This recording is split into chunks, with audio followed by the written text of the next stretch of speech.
Sepasang kekasih ditawan dan dipaksa untuk menunjukkan di mana mereka menyembunyikan barang haram yang telah mereka curi. Di kampus inilah barang tersebut berada, tapi sepasang kekasih ini tampak ragu untuk naik dengan alasan takut bertemu hantu yang memakai kebaya Thailand di toilet wanita lantai 5. Apapun itu, dua preman ini mengaku tidak peduli dan malah ingin melihat penampakan hantu tersebut. Sekilas, hantu wanita itu terlihat mengintip mereka dari atas pintu. Di dalam lift, pria yang mengenakan baju abu-abu yang bernama Chert ini mengatakan akan mengencingi jimat yang tertempel di depan pintu toilet nanti. Lift terbuka di lantai 2 tapi tidak ada siapa-siapa. Sewaktu baru akan menutup, sekilas ada bayangan seseorang yang berdiri di sana. Di lantai 3, pintu lift terbuka lagi dan sekarang hantu itu terlihat sedikit lebih jelas. Sekarang mereka baru merasakan ketakutan ditambah hantu itu berusaha menyerobot masuk ke dalam lift. Sampai di sini mereka masih selamat dan lift lalu terbuka lagi di lantai 5, tapi mereka sudah tidak tertarik untuk ke sana. Di saat-saat seperti ini sudah tidak ada pilihan lain di mana pintu lift tidak mau bekerja sama. Karena itulah mereka harus turun melewati tangga darurat. Di pertengahan jalan itu ada suara nenek-nenek yang sedang tertawa dan sebenarnya penampakannya juga ada tapi tidak terlihat oleh mereka. Setelah di ujung koridor, hantu itu muncul dan mengejar mereka. Segera mereka pun berlari menuju lift, tapi sayangnya di sana juga sudah ada hantu yang menanti. Chert yang kepintaran malah masuk ke dalam toilet wanita yang dimana itu justru sarang para hantu. Selagi Chert di dalam, Jamie berisik minta dibukakan pintu, sedangkan sepasang kekasih ini lebih memilih loncat ke lantai bawah. Tinggallah Jamie sendirian di sana bersama para hantu, dan entah apa yang terjadi dengannya setelah itu. Di dalam toilet, Chert diperlihatkan hantu yang seakan ingin menerkamnya, tapi dalam posisi tergantung. Kalau yang tadi tergantung, sekarang ada lagi hantu lainnya yang sudah ada di depan mata dengan memperagakan tarian tradisional Thailand. Momen seperti ini jangankan berniat untuk mengencingi jimat, Chert sudah ketakutan sambil ngompol di celana sambil minta ampun. Singkat cerita, akhirnya dia pun tewas. Seorang dokter gigi bernama Praset dipanggil untuk mencabut gigi dari seonggok mayat. Karena kondisi mayat yang sudah gosong dan susah diidentifikasi, maka dari itu mereka membutuhkan giginya. Baru saja mau mulai, para mayat tiba-tiba bangun dan berkata, "Apakah kau takut?" Ternyata yang tadi itu hanyalah mimpi buruk dari si bocah di dalam kelas. Setelah itu dosen memanggil Praset dan Jok agar menemuinya setelah kelas nanti terkait tugas mereka. Karena dosen yang waktu itu ada urusan mendadak di rumah sakit, mereka pun menyusulnya ke sana. Kebetulan satu petugas rumah sakit meminta izin untuk tidak bekerja malam ini karena dia akan melangsungkan pernikahan dan singkat cerita, merekalah yang akan menggantikan pria tersebut. Siapa sangka tugas pria tadi adalah penjaga mayat. Sebelum malam tiba, Praset masih berleha-leha di apartemen dan apesnya kalung yang dipakai sebagai jimat pelindung jatuh ke dalam pipa wastafel. Malamnya, Jok menelpon yang katanya akan telat ke rumah sakit karena dia akan bersenang-senang dengan pacarnya dulu di malam tahun baru. Sebelum menutup telepon, Jok juga mengatakan sesuatu untuk menakut-nakuti Praset. Detik demi detik Praset lalui, sampai sesuatu terjadi di mana cangkir kopinya bisa lenyap sendiri, yang ternyata ulah si anak kunyuk satu ini. Baru juga sampai, Jok menyuruh Praset untuk melakukan pemeriksaan mayat, sedangkan dia sendiri akan ke toilet sebentar. Di dalam kamar mayat, Praset kaget di mana dia melihat kaki mayat yang seakan bergerak.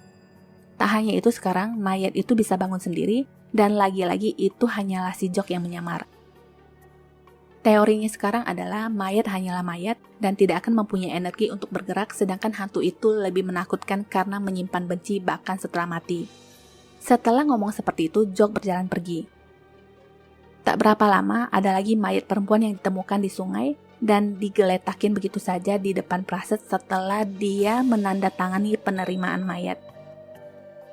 Walaupun Praset sendiri adalah mahasiswa kedokteran, tapi tetap saja dia adalah orang yang penakut. Segera dia memasukkan mayat tersebut seadanya ke dalam kamar mayat. Telepon berdering dari seorang kolonel yang meminta difotokan tato di bagian punggung mayat perempuan tadi untuk proses identifikasi. Mau nggak mau Praset kembali ke kamar mayat, tapi kalau dihitung-hitung, mayat yang ada di sana hilang satu. Satu sisi dia takut, tapi satu sisinya lagi dia tetap harus melewati semua ini. Satu persatu penutup mayat dibuka untuk menemukan mayat perempuan tadi. Rasa takut dan ledekan orang seakan membuat dia berhalusinasi. Lampu tiba-tiba konslet dan mayat perempuan itu sudah ada di sana lagi. Segera Praset mencari tato di punggungnya dan di belakang sana, Jok mulai iseng lagi dengan berpura-pura menjadi mayat. Nyaris saja Praset jarum suntik ke mata Jok, tapi beruntung ketahan oleh mayat perempuan tadi. Kru ambulans melaporkan ada 3 orang yang katanya jatuh dari gedung universitas. Dari ketiganya, 1 terluka parah, 1-nya belum sadarkan diri, dan 1-nya lagi ngoceh nggak jelas seperti orang sakit jiwa. Ada pula seorang pria yang ditemukan tewas di dalam toilet wanita, dan indikasi kematian sendiri karena tembakan pistol ke arah. Di pertengahan jalan, mobil ambulans malah menabrak orang yang langsung mati di tempat. Petugas yang bernama Muay ini menelpon temannya dengan mengatakan mengalami kejadian yang aneh, di mana dalam satu malam mereka mengantarkan 2 mayat sekaligus. Tak jauh dari sana terlihat ada seorang gadis yang sedang duduk sendirian dan meminta tolong kepada Muay. Gadis itu pun lalu diangkut ke dalam mobil ambulans. Diceritakan sebelumnya, dulu sewaktu ospek penerimaan mahasiswa baru, gadis yang bernama Nok Noi disindir habis oleh seniornya yang bernama Kia karena Nok Noi adalah keturunan dari jenderal yang membantai habis mahasiswa yang membelot di tahun 1976. Nok Noi tidak tinggal diam dan menjawab intinya apapun itu, masa lalu tetaplah masa lalu yang tidak bisa dipertanggungjawabkan sekarang, apalagi oleh keturunannya. Di samping itu tidak ada bukti atas semua penembakan tersebut.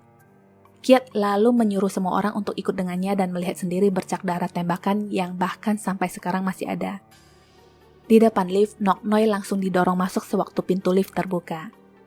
Sebuah keanehan berlanjut di mana pintu lift terbuka hanya sedikit di lantai lain yang terlihat sangat gelap. Ada tetesan darah yang melayang ke wajah Nok Noi dan lama-lama dari dinding itu menyemburkan darah yang sangat banyak. Ternyata yang tadi itu hanyalah ilusinya saja karena sebenarnya Nok Noi sedang pingsan di depan lift. Besoknya, Nok Noi merasa terus melihat sosok seorang pria yang entah manusia atau hantu. Suatu saat, Nok Noi menggunakan lift sendirian dan dia kembali berhalusinasi melihat banyaknya darah yang menempel di dinding. Di lantai sendiri banyak mayat yang sudah berceceran dengan kondisi yang mengenaskan. Setelah itu muncul sesosok hantu yang bertanya tentang keberadaan temannya yang bernama Panu. Lift lalu terbuka di sebuah lantai yang terlihat kacau. Terdengar tembakan berkali-kali dan mahasiswa yang berlarian. Ini adalah saat-saat di mana Nok Noi dibawa kembali ke masa lalu untuk menyaksikan apa yang terjadi saat itu. Seorang prajurit menembaki orang-orang dan sepasang kekasih terpisah di depan lift. Mahasiswa yang berada di lift pun tidak luput dari tembakan dan semuanya tewas seketika di lantai berikutnya. Nah, sekarang ceritanya Nok Noi ingin mempertemukan kembali 2 sejoli hantu tersebut sebelum lift kampus diperbarui. Gak taunya, Nok Noi sendiri juga adalah hantu yang terbukti dari lenyapnya dia. Kenyataannya para kru ambulans ini juga sudah tahu, hanya saja tetap menuruti keinginan Muay untuk mengantarkannya ke depan gedung kampus. Matinya Nok Noi juga karena ketabrak mobil tapi bukan oleh mobil ambulans mereka. Kejadian itu lebih tepatnya di tahun 1996. Intinya, roh Nok Noi hanya mengulang hal yang sama di jalanan, dan peristiwa itu kebetulan bertepatan dengan Muay yang bisa melihat hal-hal tak kasat mata. Dikatakan roh akan mengulang kejadian terakhir berulang-ulang sampai keinginan terakhirnya terpenuhi, barulah mereka akan lenyap. Keinginan Nok Noi tak lain adalah dia ingin mempertemukan sepasang kekasih bernama Panu dan Saji. Sekarang keinginannya pun menjadi nyata. Ini adalah cerita tentang Muay. Dia mengaku bisa berkomunikasi dengan roh. Ceritanya dulu, temannya yang bernama Sa pernah chattingan dengan pria psikopat yang mengancam akan menghabisinya hasil dari saling menghina saat chat. Sekilas, Muay melihat ada gambaran tentang temannya ini yang bersimbah darah, tapi dia tidak mengatakan apa-apa. Setelah itu, Sa berencana ingin pergi yang katanya sekedar ingin mencari makan. Setelah Sa pergi, terlihat ada seseorang yang mengintipnya, dan tak lama setelah itu, seseorang menggedor pintu kamar. Muay membuka pintu tanpa rasa curiga dan di sana berdiri seorang pria berkacamata. Cerita kembali ke Sa. Setelah cemal-cemil di sebuah warung, rencananya dia akan pulang memakai angkot. Tak berapa lama 3 berandal datang untuk menggodanya. Beruntung saat itu ada seorang pria yang turun dari mobil dan ketiga preman pun kabur. Cerita kembali ke Muay. Pria itu sudah berada di dalam yang katanya dia ingin bertemu dan menunggu Sa. Lama-lama matanya mulai kemana-mana yang membuat Moy tidak nyaman. Baru aja Moy memalingkan wajah, pria ini malah udah pindah lebih dekat dengannya. Ternyata pria yang terlihat mesum ini adalah tetangga sebelah, dan jika dilihat-lihat lagi, pria ini jugalah yang tadi chattingan dengan Sa yang bernama Beckham. Di tempat lain akhirnya Sa diantar pulang oleh pria yang mengaku sebagai anggota kepolisian bagian cybercrime.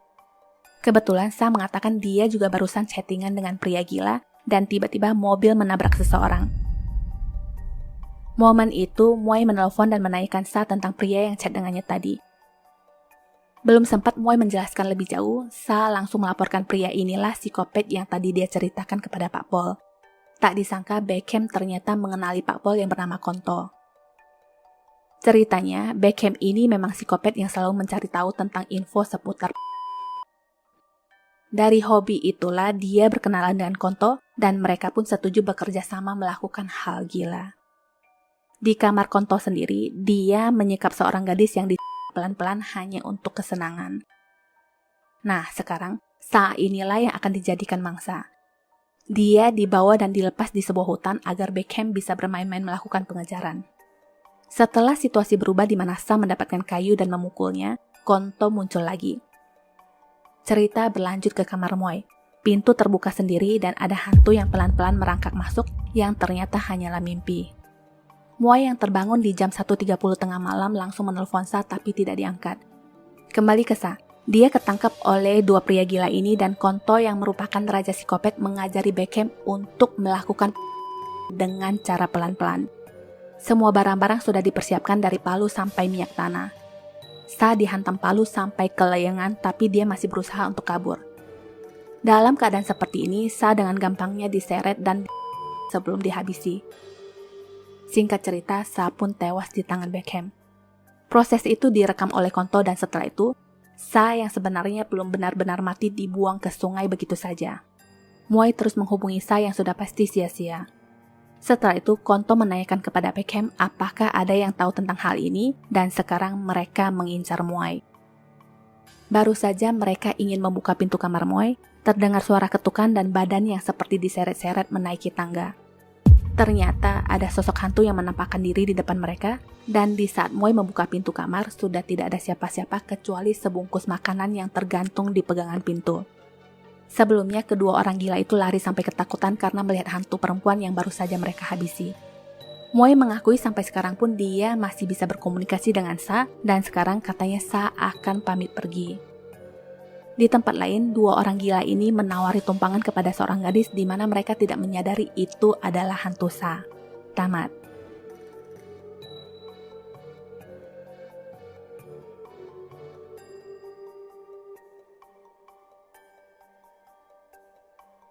Hari pertama orientasi sekolah, keempat murid baru tampak berkumpul yang bernama Tai, Sin, Fei, dan Minsa. Minsa tidak mengenal Sin dan Fei tapi dia bersahabat baik dengan Tai. Sewaktu mereka akan berjalan pergi, Minsa tiba-tiba berperilaku aneh dan Tai langsung meminta kedua temannya untuk pergi. Entah kenapa Minsa berjalan ke suatu tempat secara tidak sadar dan Tai menyuruhnya untuk tidak lagi melakukannya. Dia juga mencoba mengalihkan perhatian Minsa tapi Minsa tetap melihat sepasang kaki yang berjalan dengan cara diseret. Mereka lalu kembali berkumpul di aula dan Tai mengingatkannya untuk tidak memperdulikan apapun yang terlihat di matanya. Sebelum kegiatan dimulai, mereka diharuskan menyanyikan lagu kebangsaan dan awalnya semua berjalan lancar tapi lama-lama Minsa mulai melenceng yang tidak senada dengan yang lainnya. Tai menyadarkannya tapi Minsa merasa dia menyanyikan lagu yang sama padahal tidak. Ada sesuatu yang berputar di balik pintu yang membuat Minsa gugup. Itu adalah hantu yang berusaha memutar badan dan menunjukkan wajahnya yang berhasil membuat Minsa berteriak takut. Karena hal ini, senior yang bernama Cho memutuskan untuk break selama 15 menit.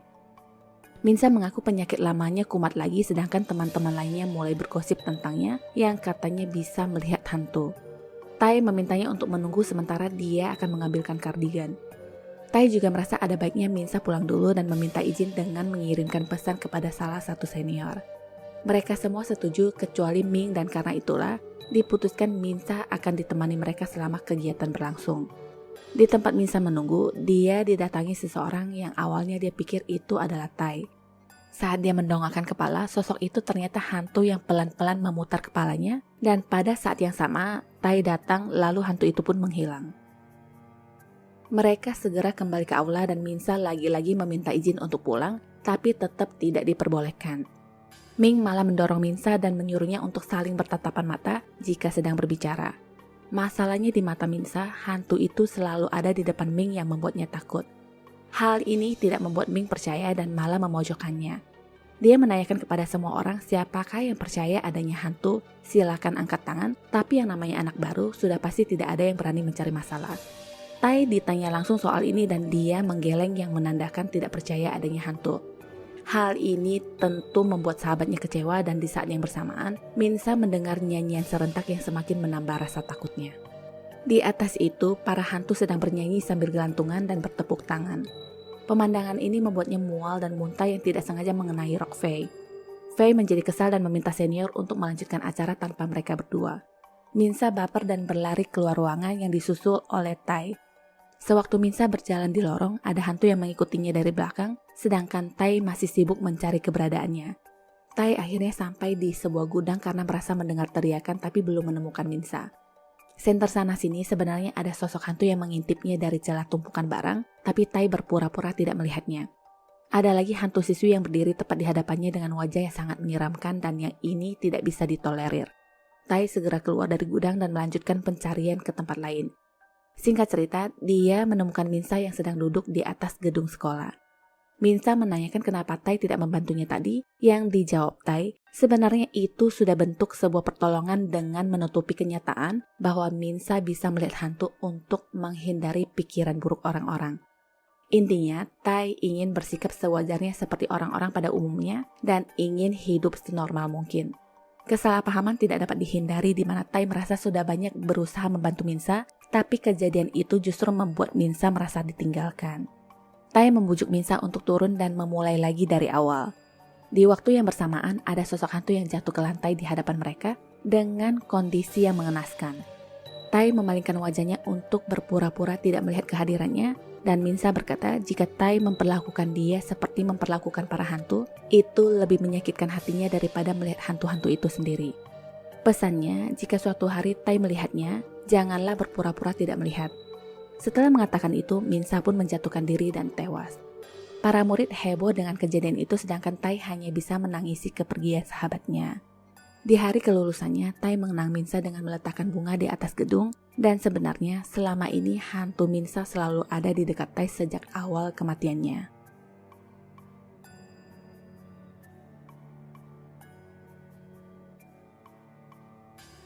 Cerita dimulai dengan pria yang bernama Tan. Dia adalah mahasiswa kedokteran yang mengalami gangguan tidur dan selalu melewati malam dengan mendengarkan podcast kekasihnya yang bernama Tang. Kali ini sebuah cerita tentang asrama Si yang katanya dihantui oleh pemilik lama yang menjadi korban kecelakaan tepat di hari ulang tahun universitas. Gosipnya arwah itu masih ingin melanjutkan kuliah dan setiap tahun pada malam ulang tahun sekolah dia akan datang ke asrama. Cerita itu membuat Tan takut dan menghentikan cerita tentang asrama yang ditempatinya sekarang. Kebetulan ulang tahun sekolah yang ke-70 sebentar lagi yang jatuh pada tanggal 28 bulan ini. Singkat cerita, tibalah hari ulang tahun universitas dan hari itu kebetulan teman sekamar Tan memutuskan untuk kembali ke rumah. Malamnya seperti biasa, Tan tidak bisa tidur dan selalu teringat tentang kondisi kesehatannya yang mungkin akan menghalanginya menjadi seorang dokter. Hal ini tentu membuatnya stres dan tidak sengaja menjatuhkan sebuah pin yang melambangkan pelayanan. Tak berapa lama, Tang datang dan menginap di sana.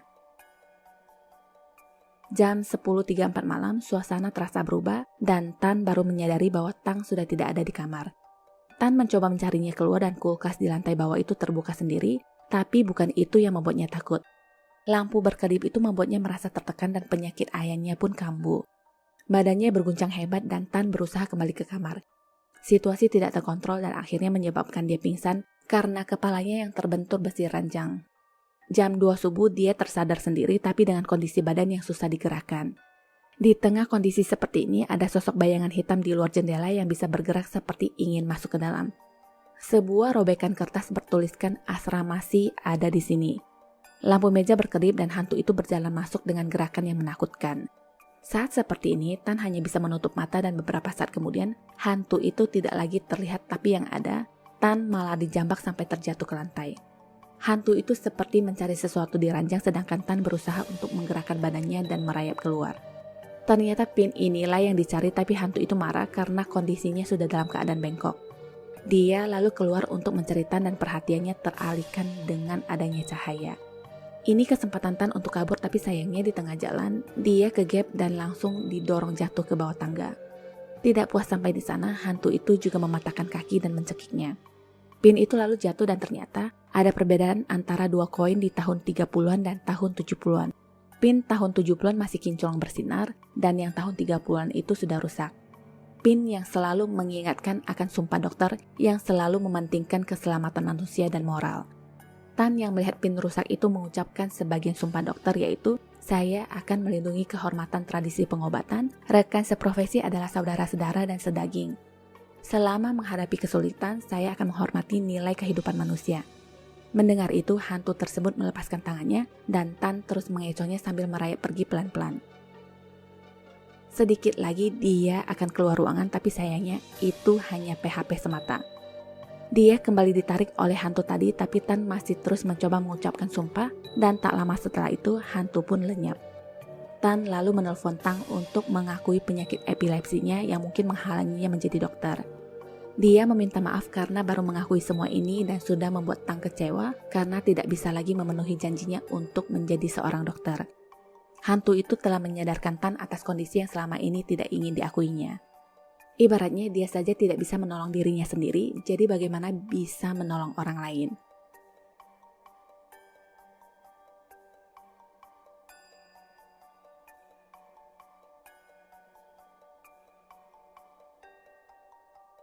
Di depan ruangan sains sebuah fakultas, seorang gadis berdiri dengan perasaan cemas. Sebuah tangan tampak baru saja mengambil kalung bunga yang tergeletak di lantai, tapi tidak terlihat sosoknya. Tangan itu kemudian muncul lagi dan menarik rambutnya ke atas sampai gadis malang tersebut tidak lagi terlihat.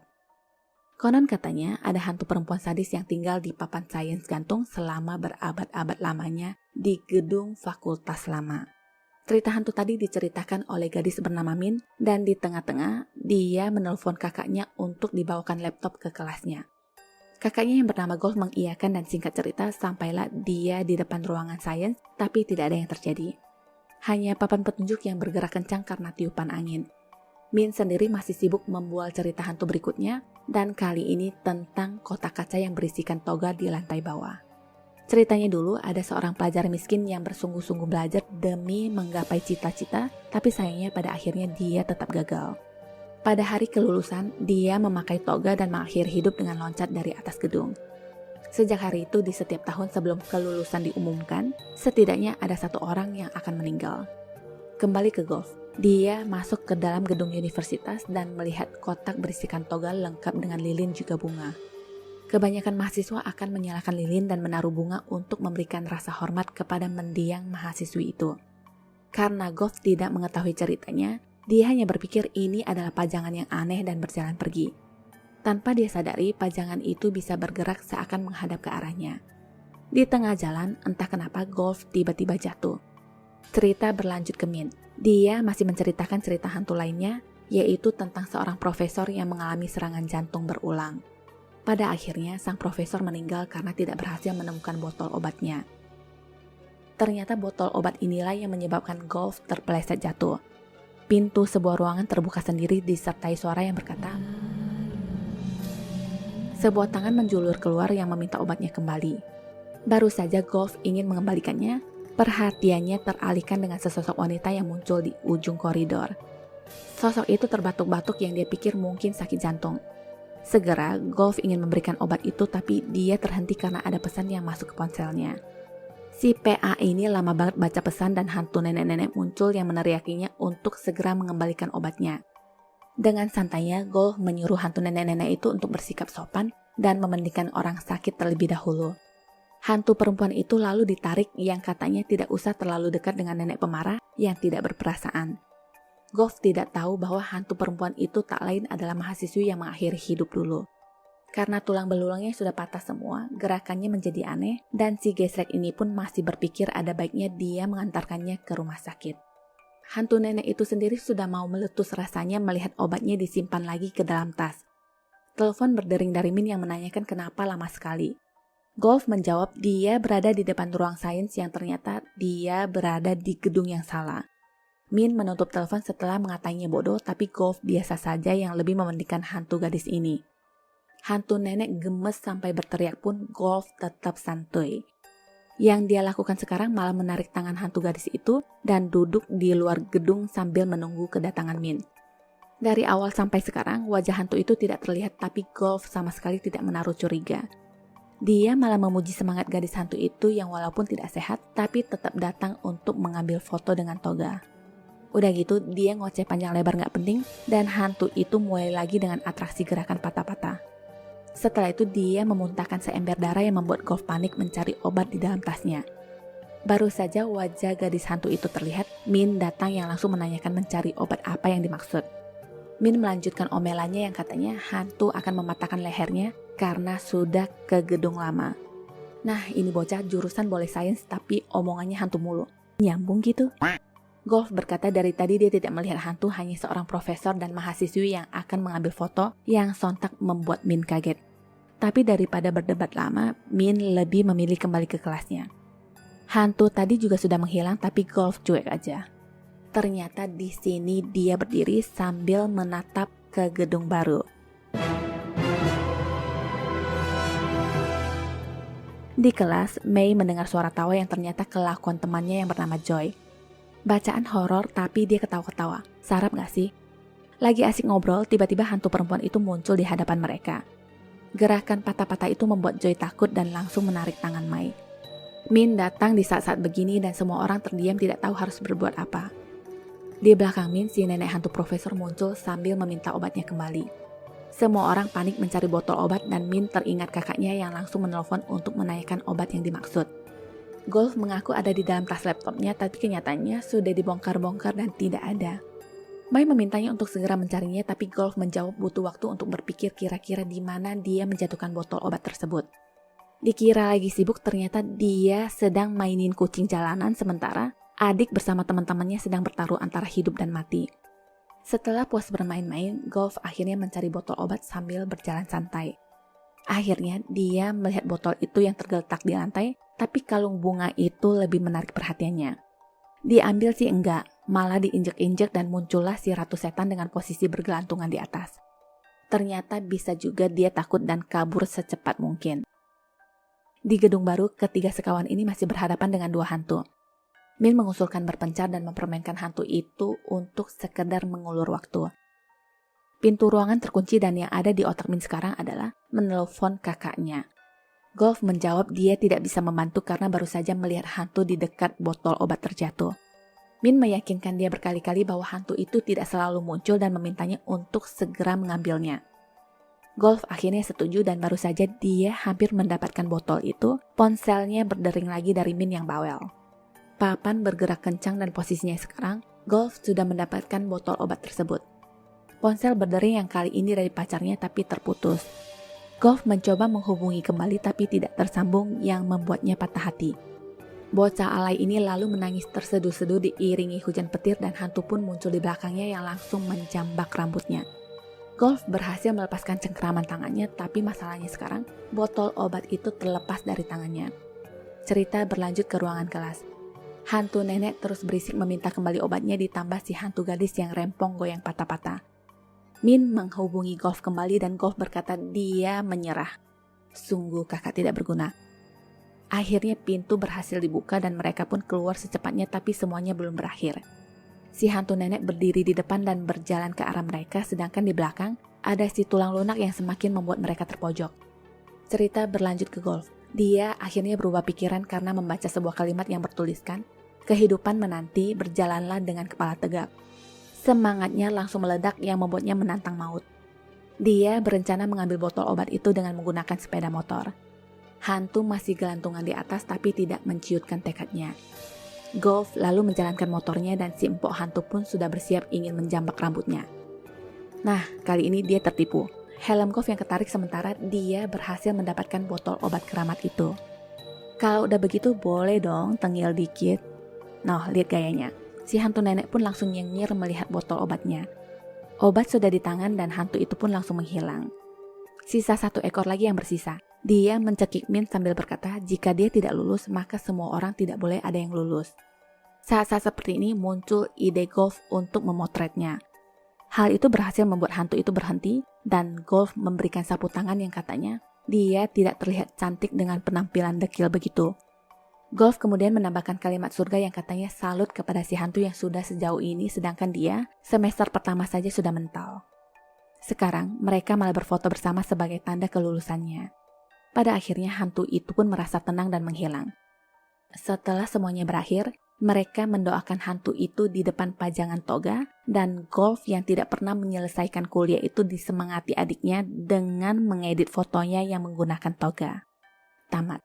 Sukses itu bukan posisi atau status tapi ini tentang bagaimana kita terus bergerak maju.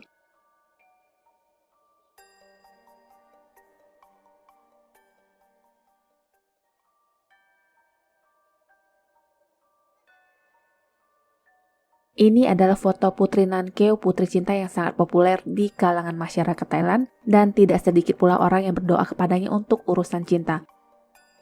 Semua permohonan bukan berarti tanpa syarat. Orang yang meminta tidak boleh mengingkari jika tidak ingin sesuatu yang buruk terjadi seperti sesuai dengan kisah sang putri dulu. Di suatu malam di perayaan festival yang memperingati hari sang putri, tampak sepasang kekasih yang asik berjalan sambil foto-foto. Sepulangnya, sang pria berkata agar tidak perlu berpura-pura lagi jika hanya berdua saja, tapi entah kenapa lehernya tiba-tiba seperti yang membentuk garis melintang. Leher itu dengan sangat mengerikan dan di belakangnya seperti ada yang sudah kepala itu. Sang pacar palsu yang melihat kengerian itu histeris memohon ampun sambil menyebut nama sang putri legenda. Cerita berlanjut lagi ke Koi dan Tae dari Fakultas Seni Budaya. Hari itu, Tae mengakui Koi adalah pacarnya hanya untuk menolak gadis yang ada di depan mereka ini. Koi terpaksa mengiyakan dan setelahnya ada acara berdoa di depan lukisan Putri Nankeu. Sekilas tentang Koi dan Tae, mereka adalah murid-murid yang menginginkan beasiswa karena terbentur dengan ekonomi keluarga, tapi sayangnya tahun ini hanya akan ada 1 orang terbaik yang akan terpilih. Karena itulah Tae mengajak Koi berdoa kepada Putri Nankeu di kuil terpencil. Lanjutan tentang kisah Putri Nankeu juga diceritakan Tae kepada Koi yang katanya sejak raja tahu hubungan percintaan putrinya dengan pria gembel, raja lalu memerintahkan kepala untuk mempertahankan kehormatan sang putri. Kepala siapa yang dipenggal juga tidak begitu jelas, namun kisah sang putri menjadi kisah legendaris tentang cinta yang tragis. Dia pun menjadi makhluk suci yang dipuja orang. Konon katanya jika ada pasangan yang datang memohon maka akan dikabulkan, tapi jika ada sepasang yang bukan kekasih maka salah satunya akan mati karena cinta. Amit-amit jabang bencong. Terus sekarang ngapain mereka ke sana sedangkan mereka bukanlah pasangan, tapi Tae berkata ya sudah sih acting aja seperti sebelum-sebelumnya. Menurut Tae, cerita-cerita ini sudah pasti bikinan orang supaya terkesan lebih mistis dan dia sendiri sebenarnya tidak percaya. Tujuannya hanya ingin menenangkan Koi saja soal beasiswa. Singkat cerita, sampailah mereka di kuil yang dimaksud. Selama di sana, mulut bau Tae tidak bisa dikontrol yang terus menjadikan putri sebagai lelucon, lalu suasana pun berubah menjadi aneh. Anjing melolong tiada henti dan Tae segera meminta maaf tapi sambil nyengir. Koi mengajaknya pergi dan lilin-lilin di altar itu menyala kembali dengan sendirinya.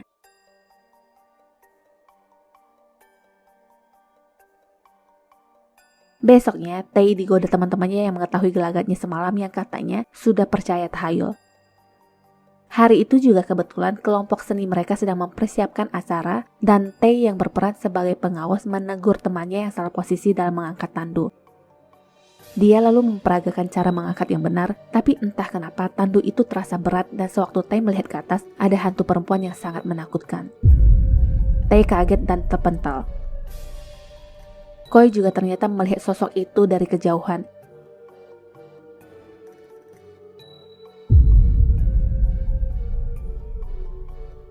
Setelah kejadian tersebut, keajaiban terjadi. Fakultas mengumumkan ditambahkannya beasiswa menjadi 2 yang diberikan kepada siswa seni dan budaya. Koi memberitahukan ini kepada Tae dan juga soal apa yang dia lihat tentang wanita berkostum lana kuno. Karena itulah Tae menyadari bahwa yang kemarin dia lihat ternyata bukan hanya kehaluannya semata. Koi khawatir sang putri datang yang ingin menghabisi mereka karena tahu mereka bukanlah pasangan, tapi Tae mencoba mencairkan suasana dengan berkata itu cerita horor yang bagus. Setelahnya mereka pun dibawa ke tempat seorang seni ukir yang sudah menyumbangkan beasiswa kepada fakultas tersebut. Di sini Koi melihat sesosok wanita lalu terpisah dengan rombongannya. Seorang murid menyadari Koi tidak bersama mereka dan Tae yang berinisiatif untuk mencarinya. Koi ternyata mengikuti sosok tadi dan sampai ke sebuah tempat. Ponsel berdering dari sang ibu, tapi Koi memilih tidak menjawab karena sudah tahu isi pembicaraan maknya gak jauh-jauh dari duit. Pintu kayu tertutup sendiri dan terdengar suara wanita yang menangis. Ternyata tak jauh dari sana, ada wanita dari zaman kuno yang menangis dengan mata ditutup. Seseorang sudah bersiap di belakangnya dengan sebilah dan detik-detik itu akan dilayangkan, penutup mata terlepas yang memperlihatkan wajah hantu yang menyeramkan. Koi yang menyaksikan itu merasa takut, apalagi yang menggelinding ke arahnya adalah kepala Tae. Di momen ini pula Tae menemukan Koi, tapi di mata Koi, Tae tidak berkepala yang menambah ketakutannya. Dia mendorong Tae dan mundur sehingga tasnya kelilit sebuah alat yang kemudian beroperasi dengan sendirinya. Tae dengan sigap menahan badan Koi dan karena keributan itu, orang-orang datang dan pemilik langsung memerintahkan untuk mematikan listrik, tapi anehnya tidak bisa. Alat itu hampir leher Koi dan pemilik mempertaruhkan tangannya demi menyelamatkan Koi. Keduanya langsung dipanggil untuk menjelaskan apa yang sudah terjadi. Tae meminta maaf dan mengatakan semua ini terjadi karena kesalahannya dan akhirnya beasiswanya pun ditarik. Tidak hanya itu, profesor juga memecatnya sebagai pengawas. Merasa ini tidak adil, Koi protes dan mengakui semua yang terjadi itu karena dia. Keduanya sedikit terlibat cekcok dan di sini Koi mengatakan semua yang terjadi itu sebenarnya adalah ulah sang putri. Ini terdengar tidak masuk akal dan sebelum Koi melanjutkan lebih jauh, Tae menghentikan sambil membawa Koi pergi. Mereka pun membahas ini di luar dan kesimpulannya, Koi mengajak Tae untuk menjadi pasangan sesungguhnya. Si kumis ini masih banyak mikir yang ngomongin cinta-cintaan, bahwa cinta itu tidak bisa dipaksakan. Hah? Menurut Tae, beasiswanya sudah dicabut dan ini sudah cukup sebagai hukuman, jadi Koi harusnya bisa baik-baik saja. Berbeda dengan Tae, Koi ke kuil itu dan meminta maaf dengan sang putri. Dia memohon agar semuanya dikembalikan seperti semula, tapi saat Koi akan membakar dupa dengan lighter, hantu itu muncul yang meniup padam lighternya. Setelah itu terlihat beberapa badan tanpa yang menambah kengerian. Koi kabur tapi sayangnya ponselnya tercecer. Tae masih terus menghubunginya dan tak lama dia melihat segerombolan badan tanpa yang sedang berjalan sambil mengangkat tandu. Barisan depan memegang samurai dan di saat putri hantu yang ditandu itu memberikan isyarat, tiba-tiba sudah ada siap melayangkan samurai. Beruntung Koi datang tepat waktu yang langsung mendorong Tae. Mereka langsung kabur dan memberitahu teman-teman bahwa prosesi itu akan tiba. Tidak ada yang percaya karena sesungguhnya mereka bahkan tidak percaya dengan legenda Putri Menkeu. Mereka menantang jika memang putri itu ada maka keluarlah. Setelah mengucapkan itu, Gua dan bos menjadi aneh yang merampas dan mengarahkan langsung masing-masing. Seketika mereka tumbang. Ini menambah kengerian Koi dan Tae, lalu mereka mengabarkan kepada teman mereka P, tapi sayangnya P juga menjadi korban di mana hantu itu tiba-tiba dari belakang. Melihat hal tersebut, barulah semua orang menjadi panik. Leher Tae tiba-tiba dan Koi segera menggotongnya. Sesadarnya, Koi baru histeris melihat Tae yang sudah tidak. Semua ini adalah ilusi buatan hantu dan di depannya sekarang ditunjukkan Tae yang dipaksa untuk berlutut sambil dipelototi oleh hantu putri. Kepala itu akan segera Koi langsung berlutut meminta pengampunan. Dia meminta agar jika harus ada yang dihabisi, maka dia merasa lebih pantas daripada Tae. Lilin menyala sendiri dan algojo hantu itu kini berpindah ke sisi Koi. Koi menoleh ke Tae dan di momen ini teringat masa-masa kebersamaan mereka selama ini. Dengan sekali tepukan tangan, Koi langsung melayang. Badan itu tumbang dan menyisakan Tae yang menangis pilu. Koi pun diambil oleh putri hantu yang diletakkan di atas altarnya.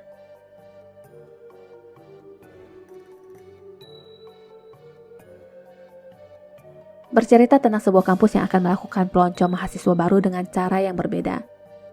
Mereka diharuskan mengambil kertas yang berisikan nama-nama anak baru dan akan menjadi penjaga mereka secara rahasia. Kertas juga tidak boleh dibuang sebagai pembuktian di hari pengungkapan.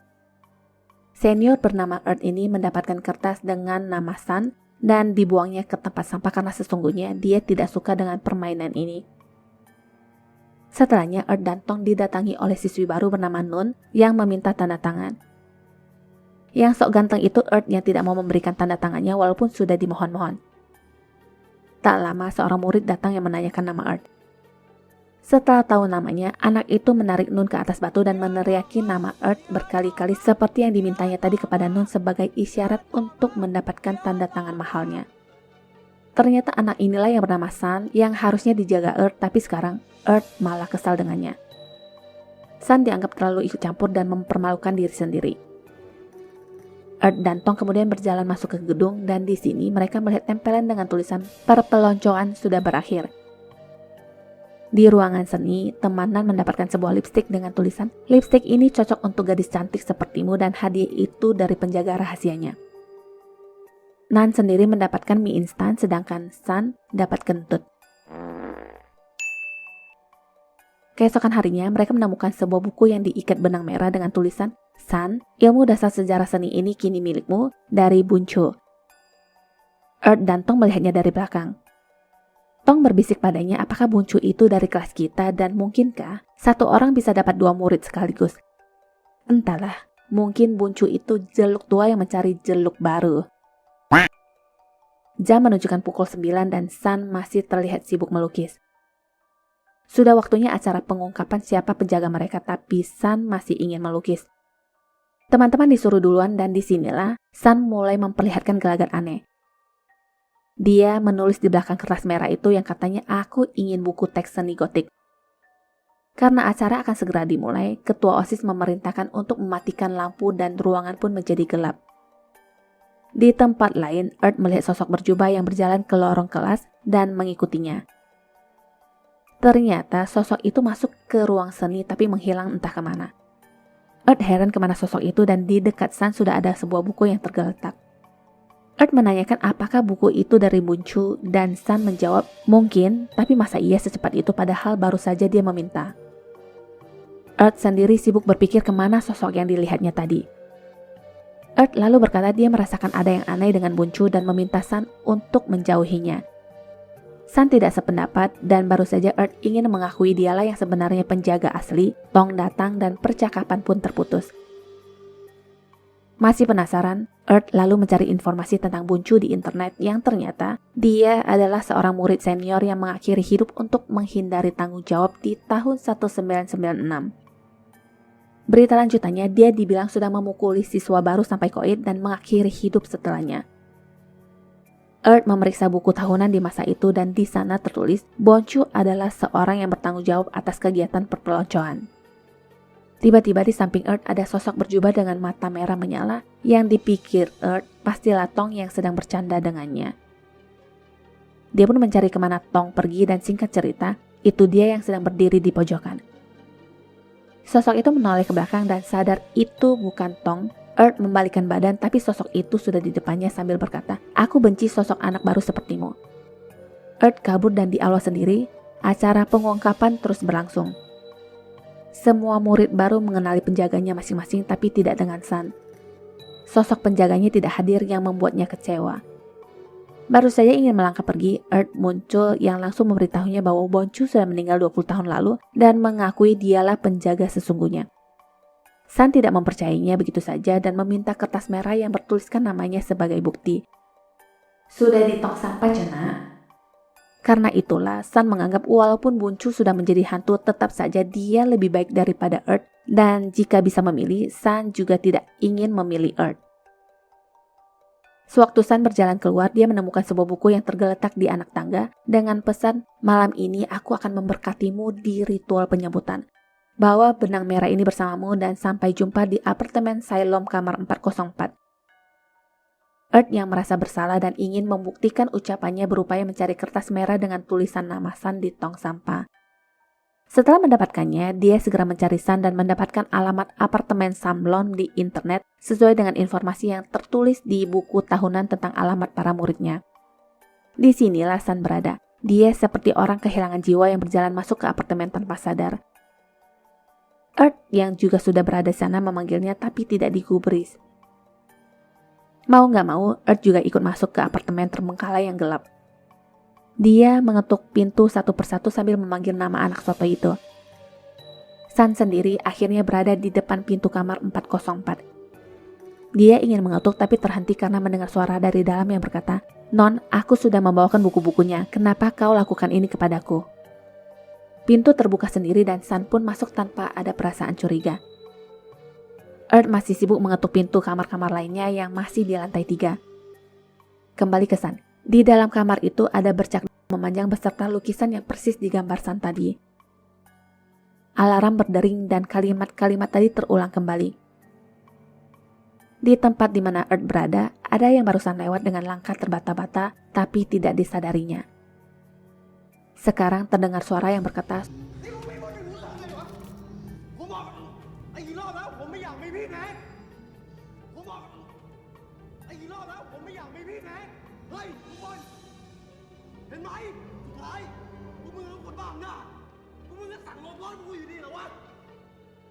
lanjut lagi ke San. Dia terlihat bingung dan pintu kamar tiba-tiba tertutup sendiri. Earth mengikuti si tulang lunak yang berjalan patah-patah menaiki tangga lalu membentur-benturkan badannya ke dinding sedangkan San mendengar suara yang berkata, "Non, bangun, ada apa?" Hukumannya ringan, bangun. Di sana sudah ada sosok berjubah yang berakting seakan-akan merangkul seseorang di lantai. Sosok bertopeng yang terlihat konyol ini berdiri dan menanyakan apakah itu San. "Aku menunggumu untuk memberkatimu dengan ritual penyambutan." San kemudian meminta kertas namanya sebagai bukti dan tiba-tiba sosok itu berteriak,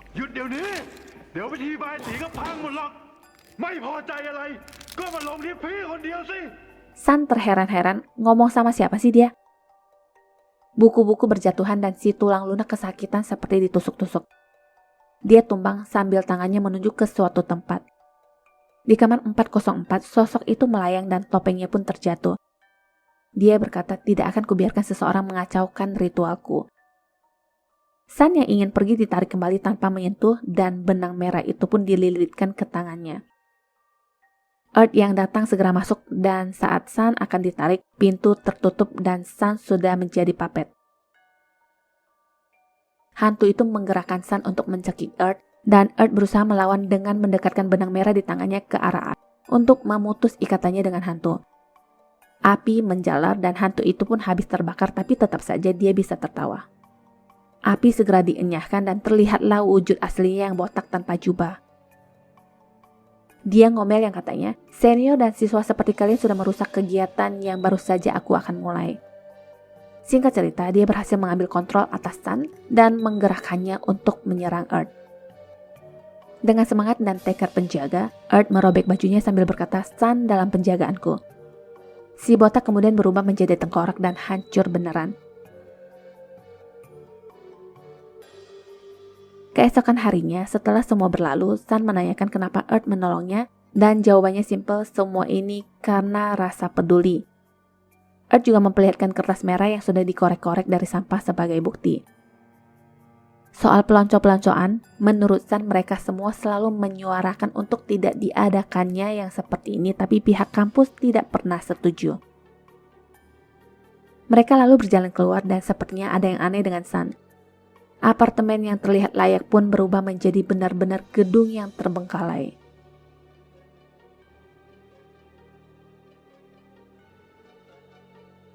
Kelas seni rupa mengadakan acara kesenian bertema Halloween dan acara tersebut akan ditutup dengan cerita hantu. Ada seorang murid bernama Harley yang diusir karena menolak minum dan malam itu semua peserta nyanyi mendapatkan bunga walau acara belum selesai kecuali Min. Karena itulah Wan yang berkostum ala Dracula ini disuruh mencarikan bunga untuknya, tapi sudah selarut ini siapa yang masih berjualan. Di tengah-tengah Wan melihat ada pria yang membelakanginya dan dia pun menanyakan di manakah dia bisa membeli bunga. Sosok pria itu tidak menjawab, tapi dia menunjuk ke sebuah tempat. Wan berjalan ke sana tapi tidak melihat apapun dan pria tadi sudah menghilang. Dia pun berjalan ke depan dan di sana ada bunga nganggur yang dikalungkan ke rumah-rumahan kecil yang mereka sebut kuil. Karena Min yang bawel gak henti-henti, Wan pun ngide menukarkan minumannya dengan bunga, tapi sebelum dia mengambil, angin bertiup kencang lalu dia pun menambahkan mie instan sebagai tambahan pertukaran barang. Seketika suasana kembali tenang dan Wan nekat mengambil bunga tersebut. Sekembalinya Wan ke tempat acara, Min sedang manggung dan disinilah si pangeran ala-ala ini mengalungkan kalungnya tanpa tahu ada dua hantu manula yang sedang menatapnya dari kejauhan. Di tengah-tengah, hantu nenek-nenek ini langsung menyekak Min dan dia hampir celaka dengan lampu sorot yang tiba-tiba jatuh. Anehnya lagi setelah kejadian itu, suara Min berubah seperti suara tikus kejepit. Pasangan hantu tua itu berdiri menatap ke arah mereka dan Min langsung menanyakan dari mana dia mendapatkan bunga tadi yang dijawab dari kuil kakek nenek. Ada si bego. Min meminta dibawa ke sana sedangkan si mumi gemuk ini lagi asik menceritakan kisah kuil-kuil mistis yang katanya terdapat di mana-mana. Kadang ada di gedung lantai 6, ruang lukis bahkan di aula. Orang yang melihat kuil itu adalah orang yang tidak tahu rahasianya dan jika ingin melihat lagi juga tidak akan bisa. Itulah kenapa disebut kuil tak terlihat. Benar saja di saat Min dan Wan kembali ke lokasi, kuil itu sudah tidak ada. Min pun lalu mencari teks soal doa penyesalan dan berdoa di sana. Walaupun begitu, suaranya tetap tidak kembali seperti semula. Tak lama, Wan melihat Harley dan Wan pun menariknya untuk menanyakan tentang kuil karena pertimbangannya, Harley harusnya tidak tahu tentang cerita kuil karena dia diusir dari aula tadi. Harley mengaku dia hanya melihat Wan tadi yang berdiri di sana bersama tanah, dedaunan, dan pohon. Mendengar itu, Wan rasanya mau naik pitam tapi dia berhasil dicegah oleh Min. Min bertanya sudahkah Harley mendengar cerita hantu fakultas mereka yang dia jawab belum karena dia memang tidak tertarik. Inilah orang yang tepat. Dia pun dimanfaatkan untuk menemukan kuil tak terlihat tersebut dengan berbagai tipu muslihat. Menit-menit mereka masuk ke lift, Harley melihat 3 sosok hantu yang dipikir manusia yang sedang menjelma. Dia menahan tombol buka guna membiarkan mereka untuk masuk ke dalam lift. Wan dan Min tidak melihat siapapun, tapi di mata Harley, 3 sosok itu eksis. Keduanya bersikukuh tentang apa yang ada di depan mereka. Yang satu pencet tombol tutup, yang satunya lagi ingin mereka masuk bersama di dalam lift. Si Harley bangke ini malah menahan pintu dengan tangan yang tidak mau dilepaskan sampai akhirnya jurus semprot maut pun dikeluarkan. Ludah menjijikan itu mengenai tangannya dan pintu akhirnya dilepaskan, tapi masalahnya 3 hantu itu sudah di dalam. Mereka menatap tajam ke Wan dan Harley masih mengatakan ingin membetulkan bunga di kepala hantu tersebut. Tatapan mereka kini menoleh ke arahnya tapi Harley hanya cengar-cengir. Lift terbuka di lantai 5 dan Wan lah yang lari keluar paling cepat. Sewaktu Min melangkah keluar, rambutnya ditarik oleh hantu-hantu itu. Kaki Wan seperti ditarik dan memang ada hantu yang menariknya. Tidak tahu harus menyelamatkan yang mana dulu, yang akhirnya Harley lebih memilih Min. Rambut Min sampai putus dan Harley masih bertanya-tanya, emang seperti ini ya cara mainnya? Min tidak menjawab dan mengajaknya untuk mencari Wan. Setelah itu, hantu sepasang nini-nini dan aki-aki pun muncul di hadapan mereka, tapi Min tidak melihatnya sama sekali. Disinilah Harley sadar dan meninggalkan Min karena merasa sudah dipermainkan. Di depan sana terdengar suara Wan yang minta tolong sedangkan jalan satu-satunya hanya ada di depan sana. Mau gak mau Min harus melewati hantu itu tapi beruntung dia tidak bisa melihat sosok mereka yang menakutkan. Kembali ke Harley. Dia yang sudah ingin pergi tiba-tiba melihat penampakan hantu penari yang menunjuk ke suatu tempat. Harley pun menuruti arahan itu dan menemukan sebuah kuil di ruang melukis. Kuil dengan patung sepasang manula dan penari di belakangnya. Di belakangnya lagi ada patung hitam dan asap pun mengepul yang membentuk sesosok raksasa. Harley tercengang melihatnya dan dia pun diserang sampai terpental. Kuil itu pun kemudian hilang secara misterius. Wan yang bersembunyi di toilet dibikin takut dengan pintu toilet yang terbanting sendiri. Tak lama Min datang dan keduanya justru terjebak bersama. Lampu konslet dan kuil tiba-tiba muncul di pojokan toilet. Pintu terlepas dari engsel dan hampir mengenai mereka, tapi Harley datang tepat waktu. Harley melihat jelas kuil tersebut dan mereka pun segera memohon ampun, tapi lampu malah tiba-tiba pecah. Kuil pun hilang dan hantu itu muncul di depan beserta gengnya. Mereka sudah dikepung dan Harley mengatakan ada yang tidak biasa di kuil itu. Ada sesuatu di belakang patung kakek nenek dan Harley bertanya, adakah yang mengendalikannya, yang dijawab iya dengan anggukan para hantu. Ada yang tidak ingin mereka melihat kuil itu dan hantu nenek pun mengangguk. Mereka diduga membutuhkan bantuan dan lagi-lagi para hantu mengangguk. Wan berkicau sembarangan yang kemudian kepalanya ditabok hantu. Sekarang intinya mereka harus membantu para hantu ini, tapi bagaimana caranya? Kuilnya saja suka muncul nyap. Harley lalu mempunyai ide yang berbisik kepada hantu itu untuk membawa mereka ke kuil dan mereka bisa melakukan apapun kepada Wan. Siasat licik itu membawa hawa buruk yang dirasakan langsung oleh Wan. Benar saja ada tangan hantu yang menarik kakinya untuk memancing kuil itu muncul. Kuil sempat muncul sebentar tapi hilang lagi. Min disuruh mengikuti Wan sedangkan Harley akan menunggu di sebelah gedung. Di luar gedung kuil itu sempat muncul tapi Harley belum bisa mendapatkannya. Wan akhirnya dilepas di lantai bawah dengan tulang yang hampir remuk. Harley datang yang mengabarkan kuil itu cepat sekali hilangnya, tapi ini tidak terjadi dengan Wan dulu. Kuil itu bahkan menetap lama sebelum dia mengambil bunga. Sekarang kuil itu muncul lagi dan teorinya mungkin karena bunga itulah yang menenangkan kuil. Harley mencoba mendekati kuil tapi asap hitam itu lagi-lagi menyerangnya. Projektor menyala dan memperlihatkan si Mami yang lagi ngomongin kuil tadi. Wan menyuruh Min untuk segera mematikannya dan tengkorak kecil itu pun dibuat melayang nimpuk ke kepala Min. Dalam cerita itu, orang yang sudah pernah melihat kuil tidak akan bisa melihatnya lagi karena itu adalah kuil yang tak terlihat. Sekarang Harley baru mengetahui soal itu, tapi Wan menyuruhnya untuk tidak lagi banyak ngomong dan lakukan saja dengan bunga itu. Kuil pun menjadi antara ada dan tiada dan sebelum benar-benar hilang, Harley berhasil mengkaitkannya. Ajaib, kuil itu menjadi nyata dan Harley pun mengeluarkan patung kumal yang disebut boneka pengorbanan Khmer. Dahulu, para bandit memakainya untuk menaklukkan roh pelindung. Tapi siapakah bandit yang melakukannya sekarang? Kalau ketemu, katanya mau dibenyekin sama Wen. Di belakang mereka, para hantu nenek kakek beserta para penari sudah berkumpul. Di belakang kuil sendiri, asap tebal kembali ngepul, tapi kali ini serangannya ditangkis oleh hantu nenek.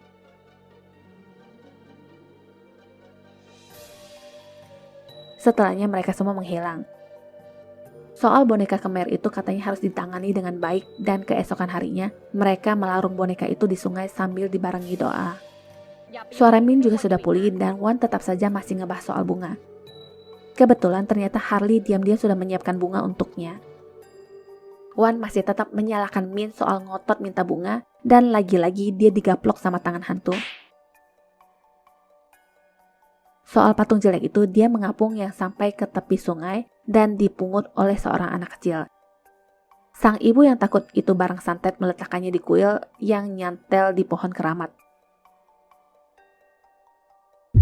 ขอบคุณที่รับชมช่องของเรานะคะ ถ้าชอบอย่าลืมกดไลค์ กดติดตาม และแชร์หนังเรื่องต่อไปของเรานะคะ ขอบคุณค่ะ Sampai jumpa.